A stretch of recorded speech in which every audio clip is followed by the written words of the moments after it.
waraanni kun eegaleem halkan inni hunda caalaam hamaam sodaachisaa ta'eem seenaa keessatti galmaa'u halkan har'aatiin Iraan aarii fi gumaam dhiigaa barreessaa mana maree nageenyaa biyyaalessaa Alii Larijaanii fi ajajaa humna Basiij Gulaam Suleeymaanii qabachuun sanyii Haaraa misaa'ilota ishee kanneen Faca'aa jedhaman Tel-Aviiv fi iddoowwan biroo irratti roobsitee jirti. bal'ina isaa qabannee jirra. Dooniin waraanaa addunyaarraa guddittii fi teeknooloojii haaraan ijaaramtee jedhamtu USS Gerald R kan Iraan haleeluuf gara Baha Giddu-galeessaatti ergamtee dirree waraanaa gadi lakkistee baqachuuf dirqamtee jirti. Dooniin kun maaliif baqattee bal'inaan ni dhageessu. Ayatollah Mujtabaa Khaamene'ii hoogganaan olaanaa Iraan inni haaraan waraqaa nagaa fi tasgabbii biyyoota gidduu seentota lamaaniif dhiyaateef fuula duratti deebisuun dirree waraanaa kanarratti ibidda haaraa qabsiisee jira. Akka gabaasni waraanaa Reuters qondaala olaanaa Iraan irraa argatee ifa godhetti ejjennoon Mujtabaa walga'ii isa jalqabaa kan imaammata alaarratti calaqqisiisee gumaa ba'uu fi diinaa dabuurratti kan xiyyeeffate tarkaanfii duubatti deebii hin qabnedha.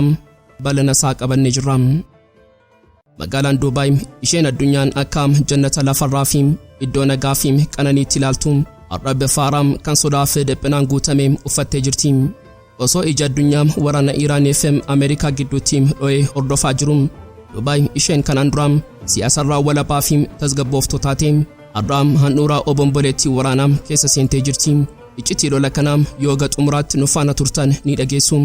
Qophii keenya like gochuun jalqabaan afeerraa keenya yeroo maraatiin yooyaam ashamaar kafuuneem kabajamtoota dhaggeeffattoota keenya kun Oromiyaa 24 News dha. Kanneen chaanala YouTube keenya Haaraa taatan subscribe gochuun maatii keenya ta'aa. Qophiin keenya namoota hedduu bira akka ga'uuf like share gochuun waliif qooduun dagatina. Aga xumuraa qophii keenyaatti turtii gaarii.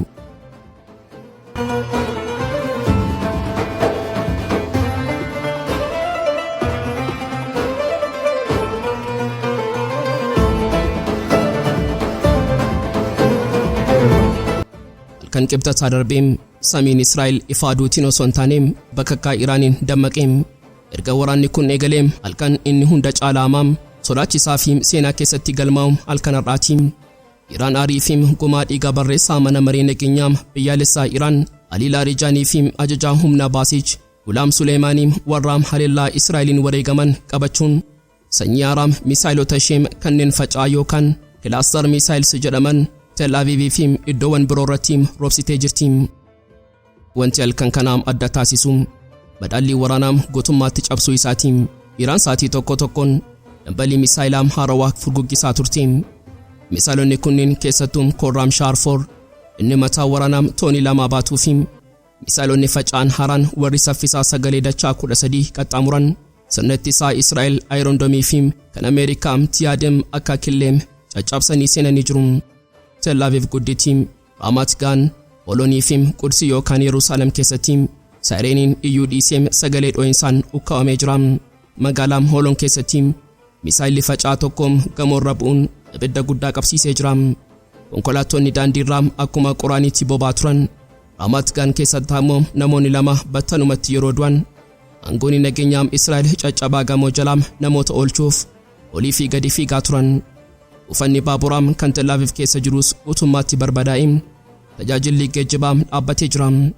Eegduun warraaqsa Iraan ibsa aarii fi ofitti amanamummaa guutuun kenneen kun marsaa 61ffaa duula waadaa qaafuriitiin kun Gumaa Dhiigaa fi Suleeymaaniitiin nagaa qulqulluu qabnuun halkan kana qofaa diina keenyarraa namoota 230 ol ajjeesnee fi madeessinee jirra jechuun labsee jira. Kana qofas miti eegdonni warraaqsa Islaamaa Iraan akka saaxilaniitti misaa'ilonni kunniin iddoowwan 100 ol kan rukutan yoo ta'u isaan keessaa inni tokko miseensa kaabinee waraanaa Israa'el ta'uusaa akeekee jira. Ergaan siyaasaa fi waraanaa Iraan asirratti fadha.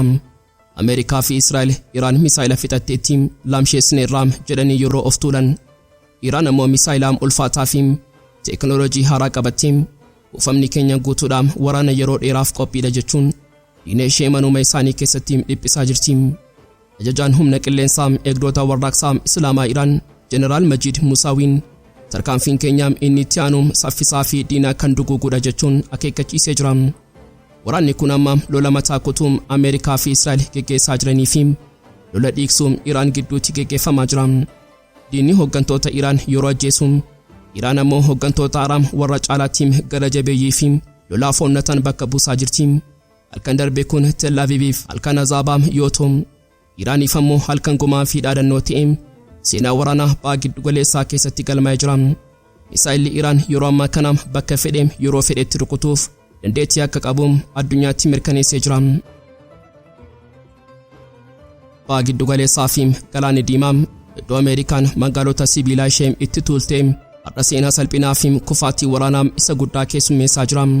Dooniin waraanaa addunyaarraa guddittii fi teeknooloojii haaraan ijaaramtee jedhamtu USS Gerald R diina ijaan mul'atuun osoo hin taane ibidda keessoo isheetiin dhooteen dirree waraanaa gadi lakkiftee baqachuuf dirqamtee jirti.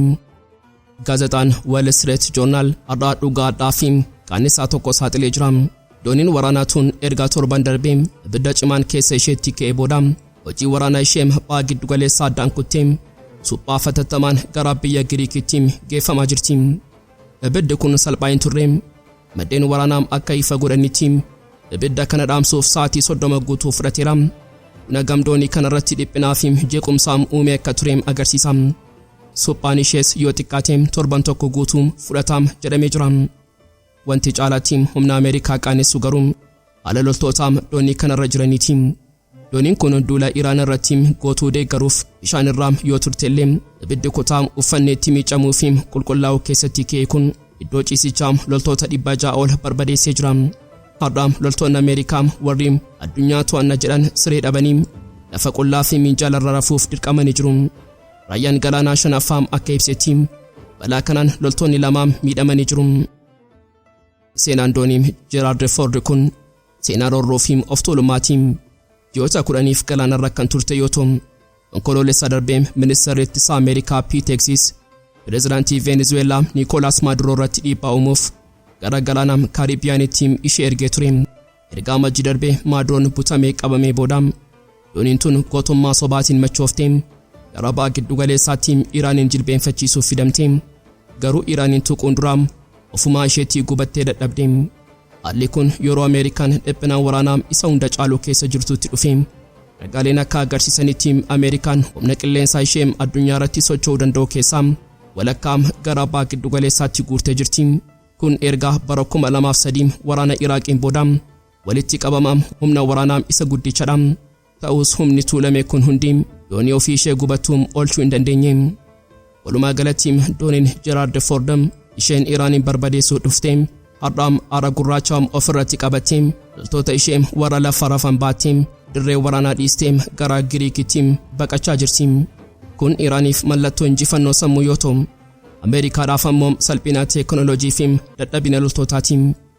Galaanni Arabaa fi Galaanni Diimaa har'a dhagaa ba'aa jiru. Meeshaan amma fedhee guddaa fi qaalii yoo ta'eyyuu yeroo of tuulummaan daangaa darbu ibidduma ofiisaatiin gubatee daarataa. Iraan misaa'ela ishee qabattee gaarreen ishee jala ta'am Ameerikaan ammoo doonii ishee wajjin bishaan irratti gubachaa jirti. Ergaa waraanni aarii seena qabeessaa Quraana 28 eegalee fi keessattuu ergaa hoogganaan olaanaa Ayatollah Ali Khaamene'ii Arsaatiyas Teeraan dhugaadhaa tokko hubattee jirti. Xiyyaarri diinaa samiirraa dhufee iddoo sirrii kan rukutee basaasota biyya keessaa ragaa kennaniifidha. Kanaafuu Iraan hooggansa haaraa jalatti lukkeen basaasotaa fi gantoota gootummaatti kukkutuuf tarkaanfii jabaa eegaltee jirti. Ibsi ministeera tikaa Iraan har'a baasee addunyaa raasee jira. Kutaalee biyyattii 26 keessatti seelota mootummaa shaa'im 111 ta'an hordofuun gootummaatti dhabamsiisuu isaa labsee jira. Seelonni kunniin warra sirna mootummaa durii shaa deebisuuf abjootan yoo ta'an yeroo waraanaa fi dhiphina kana fayyadamanii meeshaalee waraanaa kuufachuun jeequmsa keessoo uumuuf qophii xumuranii turan. Iraan osoo isaan tarkaanfiin fudhatiin dura akkuma hantuutaam boolla isaanii keessatti qabdee ukkaamsitee jirti. Dhimma basaasaam kana qofarratti hin dhaabbanne magaalaa Hamadaan FM Azerbaajaan dhiyaa keessatti namoonni 4 warri kallattiin tika basaasaam Ameerikaa CIA wajjin hojjetan jedhaman qabamanii jiru. Akkasumas namoonni 21 warri miidiyaa diinaa Iraan International kan London keessa taa'im waraana sammuu oofuu wajjin ragaa iccitii wal jijjiiran to'annoo jalaa olfamanii jiru. Iraan tarkaanfii afaanii fi hidhaa qofaattiin xumurree fannisuuf hojii eegaltee jirti. Abbaan alangaa Iraan har'a namicha Kurosh Kiwaanii jedhamuun fannisuu isaa ifa godhee jira. Namichi kun dallaalaa tika basaasaa Israa'el Mosaadiitiin. Inni iddoowwan iccitii bu'uuraalee waraanaa fi teessoo hooggantoota Iraan suuraa kaasee Israa'eliif ergaa ture. Murtii du'aa kana raawwachuun ishee Iraan ergaa jabaa dabarsiteetti. Diina alaa Misaa'elaan rukunnaam gantuu keessa ammoo fannisni adabnaam ifamni hin jiru. Ajajaan poolisii Iraan Ahimad Riizaa Raadaan dhugaa kana caalaatti ifa godhee jira.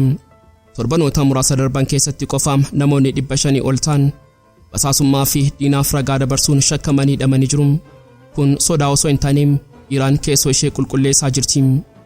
Paarlaamaan Iraan onkoloolessa darbee seera haaraa baasuun isaa ni yaadatama. Seerichi namni CIA yookaan Mossad wajjin hojjetee murtii du'aatiin akka adabamuun ajajam. Seerri sun har'aam dhiigaan hojiirra oolaa jira. Walumaa galatti waraanni ammaam Iraan irratti deemaa jiru fuula lama qaba. Fuulli inni tokko Misaa'ela Faca'aa fi Korraamshaar samii Israa'elii fi buufataalee Ameerikaa irratti roobsudha. Fuulli inni lammaffaan ammoo biyya keessoo biyyattii qulqulleessuu fi ija diinaa warra dachee Iraan keessa deddeebi'an jaamsudha.